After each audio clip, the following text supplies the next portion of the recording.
ওং নমো ভগবতে বাসুদেবায়। জয় শ্রীকৃষ্ণ। রাধে রাধে। বন্ধুরা, দোল পূর্ণিমার আগে এই বসন্ত ঋতুতে শুক্লপক্ষে যে একাদশী তিথি আসে সেই একাদশীকে বলা হয় আমলকি একাদশী। বসন্ত ঋতুতে এই একাদশী পড়ায় একে রঙ্গপরি একাদশীও বলা হয়। শাস্ত্র অনুসারে এই দিন শ্রী বিষ্ণুর উদ্দেশ্যে একটি বিশেষ ফল নিবেদন করার কথা বলা হয়, আর এই একাদশীর নামের মধ্যেই সেই ফলের উল্লেখ পাওয়া যায়। আমাদের সকলের অতি পরিচিত এই একটি ফল আমলকি বসন্ত উৎসবের আগে পালনীয় এই একাদশীতে তাই শ্রী বিষ্ণুর উদ্দেশ্যে আমলকি নিবেদন করার কথা বলা হয়।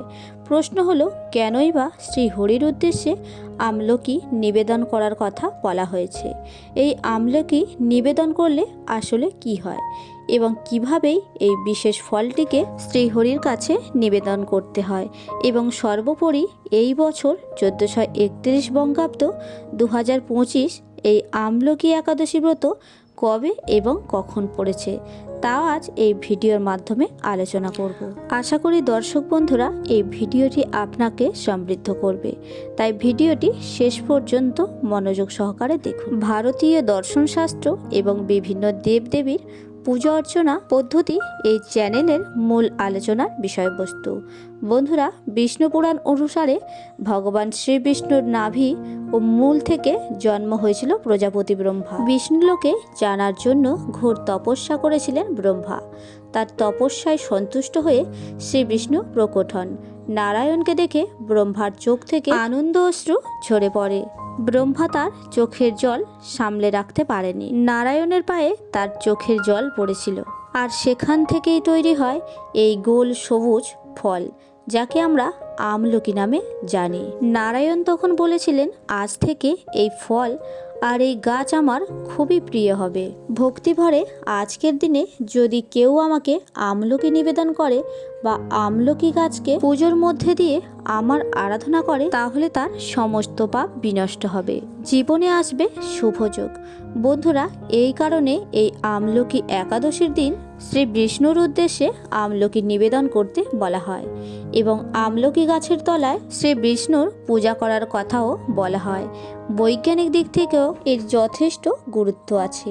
এই সময় ঋতু পরিবর্তনের সময়, অর্থাৎ বসন্ত ঋতু।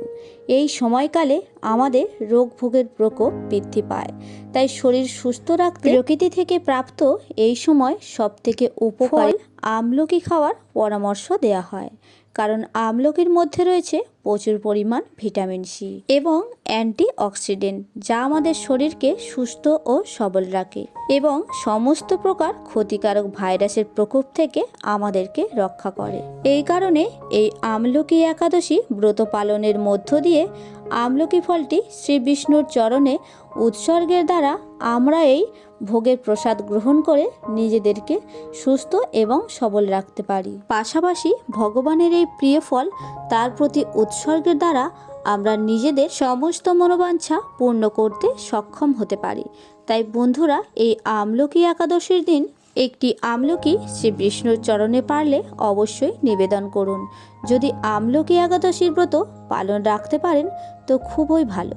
যদি কোনো কারণে ব্রত নাও রাখতে পারেন, তাহলে অন্তত এই আমলকি একাদশীর দিন সাত্ত্বিক আহার গ্রহণ করে আপনি একটি আমলকি শ্রী বিষ্ণুর চরণে নিবেদন করতে পারেন, এবং অবশ্যই এই দিন ব্রত করুন বা নাই করুন, এই আমলকি নামক ফলটি সামান্য হলেও নিজে গ্রহণ করুন। যদি সম্ভব হয় কয়েকটি গোটা ফল কাউকে দান করুন।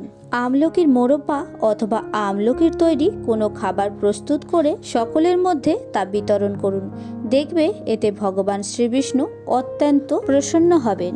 বন্ধুরা, এই প্রসঙ্গে আপনাদের জানাই যে এই বছর 1431 বঙ্গাব্দ 2025 সালে এই আমলকি একাদশী পড়েছে আগামী 25শে ফাল্গুন 10ই মার্চ সোমবার দিন। যদিও আমলকি একাদশী তিথি শুরু হচ্ছে আগের দিন 24শে ফাল্গুন 9 মার্চ রবিবার সকাল 10:39 থেকে, কিন্তু উদয়া তিথি মেনে যেহেতু একাদশী তিথি পালন করা হয়, আর যেহেতু একাদশীর উদয়া তিথি থাকছে পরের দিন অর্থাৎ 25শে ফাল্গুন 10ই মার্চ সোমবার দিন, তাই এই একাদশী এই বছর পালন করতে হবে আগামী সোমবার দিন। একাদশী তিথি থাকছে সোমবার সকাল 9:50 পর্যন্ত।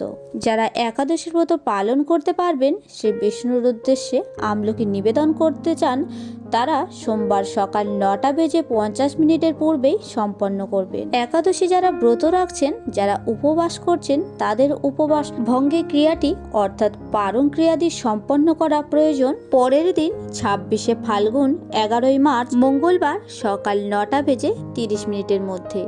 এ প্রসঙ্গে আপনাদের জানাই যে 10ই মার্চ সোমবার একাদশী দিনটি বিভিন্ন দিক থেকে একটি অত্যন্ত শুভ দিন।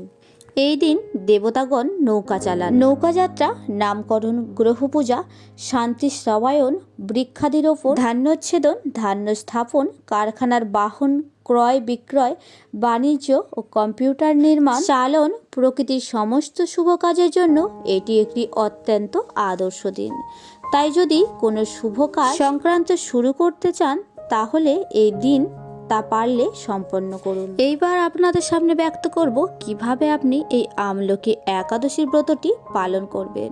বন্ধুরা, একাদশীর দিন খুবই সকালে অর্থাৎ ব্রহ্ম মুহূর্তে ঘুম থেকে উঠে স্নান সেরে সবার প্রথমে যে স্থানে শ্রী বিষ্ণুর পূজা করবেন সেই স্থানটি পরিষ্কার করে নেন।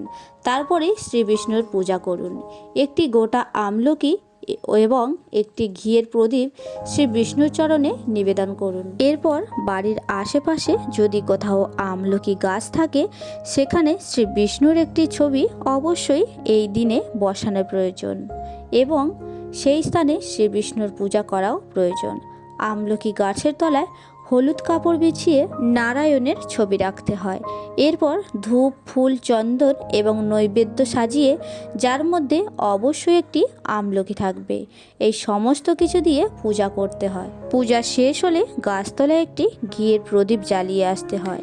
এই দিন একাদশী ব্রত ও উপবাস রাখতে পারেন। আর যদি ব্রত রাখতে না পারেন, তাহলে সেক্ষেত্রে অবশ্যই নিরামিষ বা সাত্ত্বিক আহার গ্রহণ করুন এবং তারপর দ্বাদশীর দিন স্নান সেরে পালন ক্রিয়া সম্পন্ন করে দুস্থ মানুষ বা পুরোহিতকে কিছু দান করতে হয়।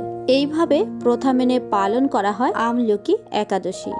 আর হ্যাঁ, সবশেষে যে বিষয়ের কথা বলবো তা হলো, এই আমলকি একাদশীর দিন আপনি ব্রত পালন করুন বা নাই করুন, এই আমলকি একাদশীর দিন যদি আমলকি একাদশী ব্রত কথাটি শ্রবণ করে শ্রী বিষ্ণুর চরণে একটি আমলকি নিবেদন করতে পারেন, তাতেও এই ব্রতের পুণ্যফল অনেকাংশে লাভ করা যায়। তাই অবশ্যই আমলকি একাদশীর ব্রত কথাটি একবার হলেও শ্রবণ করুন। আশা করছি দর্শক বন্ধুরা, এই ভিডিওটি আপনাদেরকে সমৃদ্ধ করেছে। ভালো লাগলে অবশ্যই একটি লাইক করবেন।